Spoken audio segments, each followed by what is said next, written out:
عربی میں کہتے ہیں ڈپریشن، ٹینشن، انزائٹی، ٹینشن ہی نہیں ہوگی کہ جو بندہ یہ وظیفہ پڑھے گا اللہ کا عرش ہل جاتا ہے، لا علاج بیماریاں ہوں، دکھ ہوں، غم ہوں، قرضے ہوں، مصیبتیں ہوں، ناکامیاں ہوں اور پریشانیاں ہوں اور ایسے حالات کہ جو انسان کہے کہ بس سب تو موت ہی ہے، اس کے علاوہ کوئی راستہ نہیں، کوئی ایسی پریشانی ہو، اللہ کا نظام ہے کہ اس پہ وہ ملتا ہے جو انسان گمان نہیں کر سکتا، سوچ نہیں سکتا۔ یہ فیصلہ آباد کے ساتھ ماموں کانجن میں ایک درویش ہوتے تھے، صوفی عبداللہ صاحب رحمۃ اللہ علیہ، بڑے اللہ والے تھے، درویش تھے، اللہ سے مانگتے تھے، اللہ دے دیتا تھا۔ تو مجھے ان کے ایک شاگرد نے بتایا، اردو بازار لاہور میں ہوتے تھے، کہنے لگے کہ میں ایک دفعہ گیا تو مجھ سے فرمانے لگے کہ میرے سارے کے سارے طالب علم استاد جمع ہو کے آ گئے کہ ہمارے جو ہے وہ ہمارے راشن نہیں، کھانا پینا کچھ نہیں، تنخواہیں نہیں ملی، سب چیز ختم ہو چکی ہے، تو اب ہمیں اجازت دے دیں، آپ کے پاس تو ہے نہیں۔ اچھا فرمایا مجھے چند دن دے دو، جتنے اور دن صبر کر لیا، چند دن مجھے دے دو۔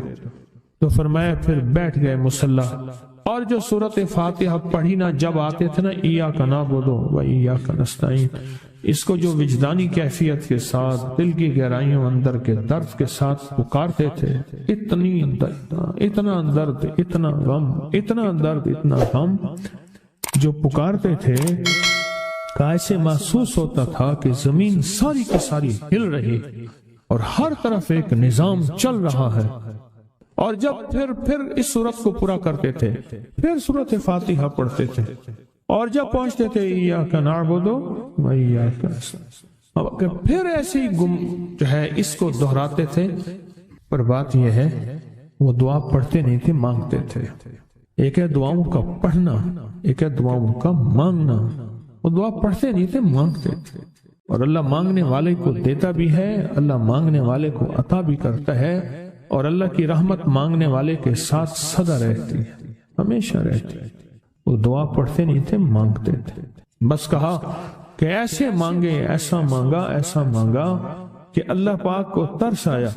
چند ہی دنوں میں فرمایا اللہ نے دکھایا کہ یہ دیگ ہے، سونے کی بھری ہوئی ہے، اور میں نے آپ کے حوالے کر دی، اور تھوڑا سی ایسے جگہ ہٹائی تو وہ دیگ نکل آئی۔ تو فرمایا پھر مٹھیاں سونے کی بھر بھر کے دیتے تھے اور کہتے تھے اس کو حسب ضرورت خرچ کرنا، خیال کرنا، کہیں فضول خرچی نہ کرنا، اسراف نہ کرنا، اللہ کے خزانے ہیں اور برکت والے ہیں، کہیں اللہ ناراض ہو کے چھین نہ لے، کہیں اللہ ناراض ہو کے چھین نہ لے۔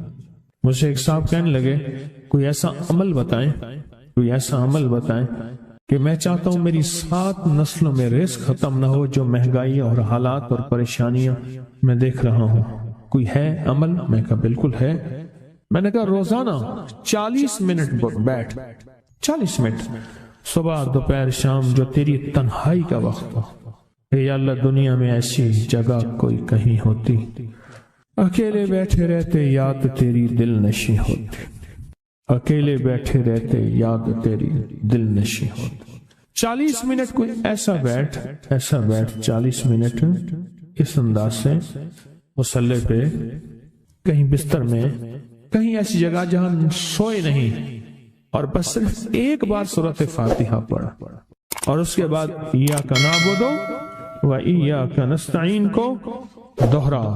جاگ رہے ہیں، دیکھتے رہیں، مجھے دیکھتے رہیں، میں آپ کو دیکھتا رہوں۔ آپ اللہ کے اور اس کے حبیب کے مہمان ہیں، آپ کو دیکھنا بھی ثواب ہے، آپ کو دیکھنا بھی ثواب ہے۔ تو میں نے اسے عرض کیا کہ بس اس کو وجدان سے پڑھو، ایسے پڑھ کے رونگٹے کھڑے ہو جائیں، آنسو بہنے لگ جائیں، دل کے اندر کا درد اور دل کا اندر کا غم اور اللہ کے سامنے حاضری، استحضار، اور یہ کیفیتیں تیری ہوں کہ بس اس کے علاوہ کوئی مجھے یاد نہ رہے۔ اس درد سے پڑھو 40 منٹ۔ 40 کے عدد کے ساتھ کائنات کے رازوں کا بڑا تعلق ہے۔ 40 کا جو عدد ہوتا ہے، بس 40 کے عدد کے ساتھ پڑھ، اور بہت توجہ سے پڑھ، اور بہت دھیان سے پڑھ، روز پڑھ۔ مجھ سے کہنے لگا کتنے دن پڑھوں؟ تو میں نے اس سے کہا مجھ سے یہ دن نہ پوچھ، تیرا دل خود بولے گا کہ فیصلے ہو گئے ہیں، بس ختم، دل خود بولے گا۔ یہ بتائیں کہ پیٹ بھرتے ہوئے کوئی گھنٹی بجتی ہے، یہ دل خود بولتا ہے کہ پیٹ بھر گیا۔ پیاس میں بھی کوئی کہتا تو نہیں ہے کہ آپ کی پیاس بجھ گئی ہے، وہ دل خود بولتا ہے کہ بس اب پانی کی ضرورت نہیں ہے۔ نیند سے دل بھر جائے تو بس دل بولے بس اب سو لیا، وہ اٹھیں۔ اسی طرح دل خود بولے، دل خود بولے، کیا بولے؟ دل خود بولے، اور دل اندر بولے، دل اندر بولے کہ اللہ پاک جل شانہ نے نسلوں کے لیے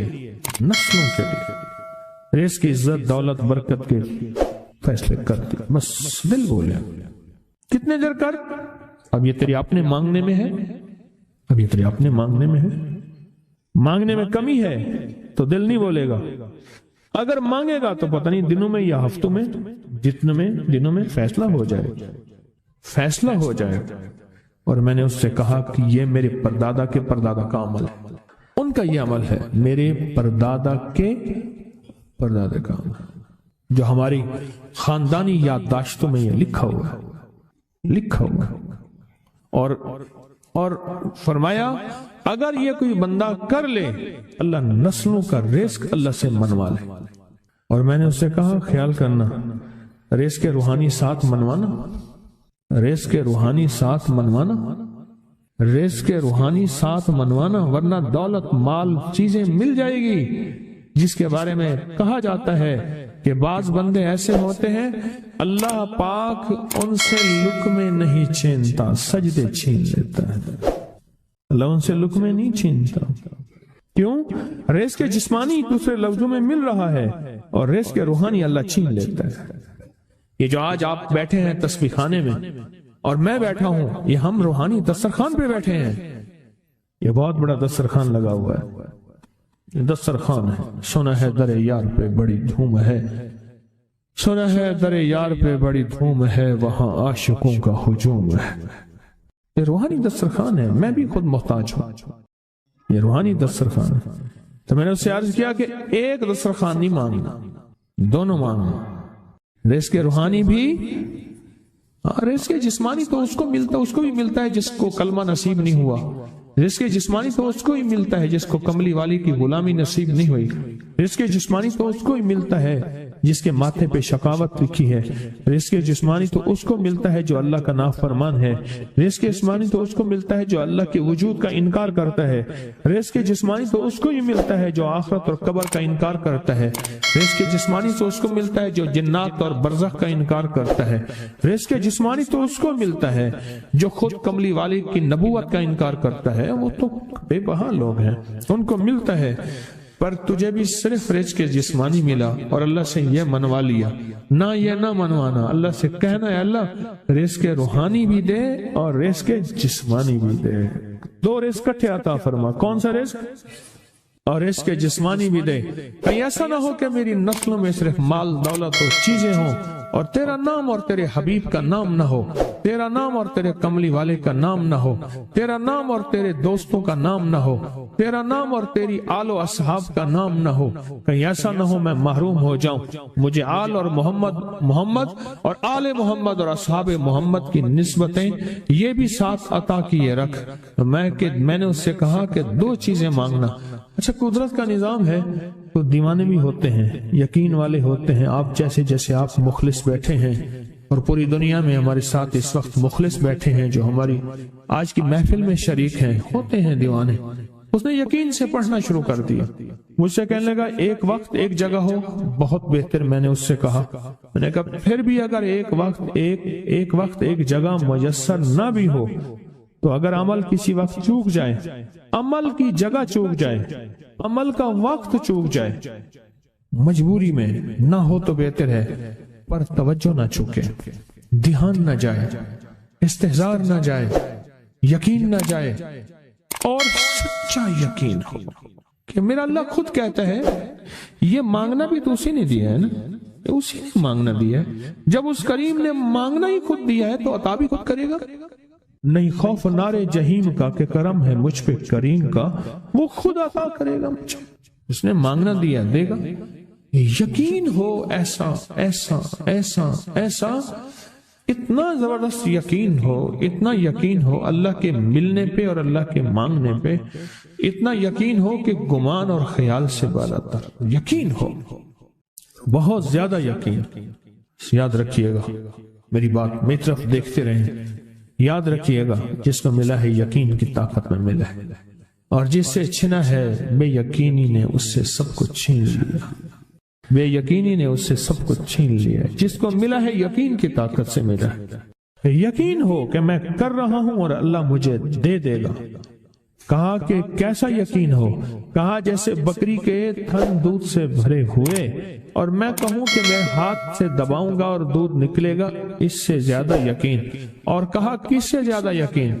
کہا کہ ایک بڑا نوٹ ہو اور بڑا نوٹ کے اندر جو ہے ایک آنے کی چیز آنی ہے، تو میں کہوں گا اس سے تو اس کی نوٹ کے اندر تو ہزاروں آنے ہیں، اور میں ایک آنے کی چیز، ایک ٹکے کی چیز لوں گا اور میرا کام بن جائے گا۔ اس سے زیادہ یقین ہو، اور اس سے کہیں زیادہ یقین ہو کہ سخت پیاس ہے اور میں پانی کو دیکھوں، اور پانی کو دیکھتے ہی مجھے یقین ہو کہ اس سخت پیاس میں میرا پیاس بجھ جائے گی، پیٹ بھر جائے گا۔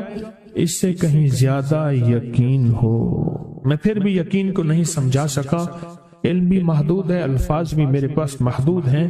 اس سے کہیں زیادہ یقین ہو، اس سے کہیں زیادہ یقین، اور بہت زیادہ یقین، اتنا یقین۔ کیا خیال ہے؟ آپ چاہیں گے اپنی نسلوں کے لیے بخت، رزق، نصیب اور مقدر منوا لیں؟ کیا خیال؟ وہ بڑا کریم ہے۔ میں نے ابھی نہیں بتایا کہ قرآن کا واقعہ سنایا، حضرت موسیٰ اور خضر علیہ السلام کا قرآن کا واقعہ سنایا کہ ان کی 7 نسلوں کا جو ابا تھا نا، وہ 7 نسلوں میں پہلے والا ابا، دادے کے دادے کے دادے کا دادا، وہ نیک تھا، وہ دعائیں مانگتا تھا، وہ اللہ کے ساتھ تعلق میں تھا، اس کا تقوی تھا، وہ اس کی نیکی کا اثر، اس کی نیکی کا اثر، اس کی نیکی کا اثر نسلوں میں منتقل ہوا، نسلوں میں منتقل ہوا۔ پڑھ لیں، مانگ لیں، اللہ سے کر دیں کہ اللہ میرے لیے اور میری نسلوں کے لیے رزق روحانی اور رزق جسمانی کے فیصلے کر دیں، رزق روحانی اور رزق جسمانی کے فیصلے کر دیں۔ شاہ عبد الرحیم تھے شاہ ولی اللہ رحمت اللہ علیہ کے والد محترم۔ انہوں نے شاہ ولی اللہ سے کہا، بیٹا میں تجھے روحانی مشقیں کرا رہا ہوں، ایک مشق ایک بھی کر لے، اپنے لیے اور اپنی نسلوں کے لیے اللہ سے رزق منوا لے، اللہ سے رزق منوا لے۔ تو پوچھا کہ حضرت میں رزق کیسے منواؤں؟ فرمایا کہ کچھ وقت ایسا نکالا کر، ایسا وقت نکالا کر 2 گھڑی اور 3 گھڑی کا، ایک ساتھ 2 گھڑی اور 3 گھڑی، ایک ساتھ تقریباً 21 منٹ کی ہوتی ہے، تقریباً 21 منٹ کی، 2 ساتیں مل جائیں تو 40 منٹ بنتے ہیں، تو ایک ساتھ 2 ساتھ 3 ساتھ کی گھڑی میں کہ بیٹھ کے نا سورۃ فاتحہ اور اس میں ایاک نعبد و ایاک نستعین کا تکرار اور استحضار کیا کر، اور ایسا کیا کر تیری آنسوں بہیں، تیرا دل روئے، تیری آنکھیں روئیں، تیرے رونگٹے کھڑے ہوں اور رواں رواں، اور اس کے اندر سے تیرا پل پل، تیرا من، تیرا جذبہ، تیری سوچیں بولیں، کیا بولیں؟ ایاک نعبد و ایاک نستعین۔ تو ایک میلہ تھا اللہ کے نیک بندوں کا، تو اس میں 70 اولیاء جمع ہوئے، 70 اولیاء جمع ہوئے۔ ہر اللہ کے ولی نے کہا کہ آپ کوئی ایسا وظیفہ بتائیں، ایسی تسبیح بتائیں، ایسا ذکر بتائیں جو اللہ کے عرش کو ہلائے اور جو اللہ کی ذات کو متوجہ کر دے، جو اللہ کے تعلق کو نصیب کر دے، کوئی ایسا ذکر، کوئی ایسی تسبیح بتائیں۔ فرمایا سب نے بتایا کہ سورۃ فاتحہ ہے، اور اب سب سے پوچھا سورۃ فاتحہ میں کوئی ایسا جز بتائیں جو سورۃ فاتحہ کا دل ہو۔ سورۃ یاسین قرآن کا دل، لیکن سورۃ یاسین کا دل سلام قولا من رب الرحیم۔ ہر سورت کے اندر اللہ پاک نے کچھ نعمتیں، کچھ نکتے رکھے ہیں تو فرمایا سورت فاتحہ کا دل. تو میلے میں جتنے بھی اولیاء 70 بیٹھے تھے سب نے کہا کہ اگر سورت فاتحہ کا دل پانا ہے تو وہ صرف کیا ہے؟ ایاک نعبد و ایاک نستعین. اس کا مفہوم عام سادہ سے یہ ہے کہ مولا غلامی تیری در کسی اور کا. جب غلام تیرے ہیں، منگتے تیرے ہیں، بھکاری تیرے ہیں، محتاج تیرے ہیں، پھر در بھی تیرا ہے، پھر در بھی تیرا ہے، اور کسی کا در مولا نہیں ہے. پھر در بھی تیرا ہے، تیرے در کے ہم محتاج، تیرے بر کے ہم غلام ہیں. تو میں نے اس سے کہا کہ یہ وظیفہ کر، سارا دن پڑھی ایاک نعبد اور کام بھی کرتا رہے، وضو بے وضو چلتا بھی رہے، یہ پڑھتا بھی رہے، پڑھتا بھی رہے، پڑھتا بھی رہے.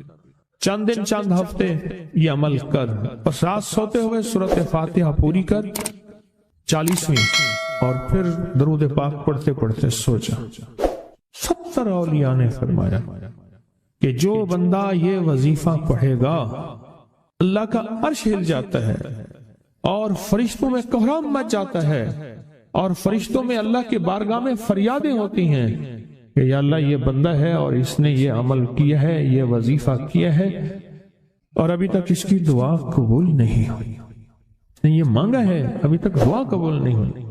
فرشتوں میں یہ کوہرام مچ جاتا ہے. ایک اللہ کے دوست تھے، سوتے سوتے ایک دم اٹھ بیٹھے. اٹھنے کے بعد وجدانی کیفیت کے ساتھ جو ہے یہ وظیفہ پڑھنے لگے. تو کسی نے پوچھا کہ حضرت کیا ہوا؟